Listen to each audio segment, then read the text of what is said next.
ভরা বর্ষায় রাজধানীর বাজারে মাংস ও ব্রয়লার মুরগির দাম স্থিতিশীল থাকলেও বেড়েছে ডিমের দাম। সপ্তাহের ব্যবধানে ডজনে 10 থেকে 15 টাকা বেড়ে বর্তমানে ব্রাউন ফার্মের ডিম 130 টাকা এবং সাদা ব্রয়লার মুরগির ডিম 120 টাকায় বিক্রি হচ্ছে। ডিম ব্যবসায়ীদের ভাষ্য, গত সপ্তাহে যে ডিম 110 থেকে 115 টাকায় বিক্রি হয়েছে, এখন তা 120 থেকে 130 টাকায় বিক্রি হচ্ছে।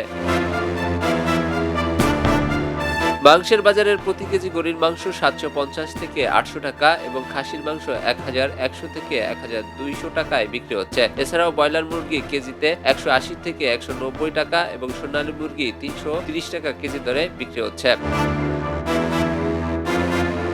অন্যদিকে মাছের বাজারেও স্বস্তি নেই। চিংড়ি, পাবদা, রুই, ট্যাংরা, ভেটকি, বাইম, কই ও শোলসহ অধিকাংশ মাছের দাম চড়া রয়েছে। 800 থেকে 900 গ্রাম ওজনের ইলিশ প্রতি কেজি 2000 থেকে 2200 টাকা এবং 1 কেজি ওজনের ইলিশ 2300 থেকে 2400 টাকায় বিক্রি হচ্ছে। তবে চাষের কই, তেলাপিয়া, পাঙ্গাস, শিং ও মাঝারি আকারের রুই মাছের দাম তুলনামূলকভাবে স্বাভাবিক রয়েছে। অন্যদিকে রূপচাঁদা, শোল, নদীর বোয়াল মাছ কিনতে গেলে কেজিতে 1000 টাকারও বেশি গুনতে হচ্ছে।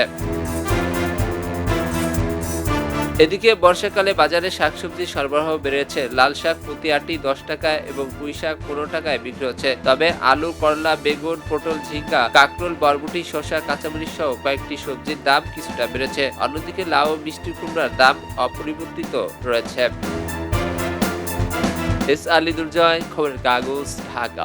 খবরের কাগজ, নিখাত, নির্ভীক, নিরপেক্ষ।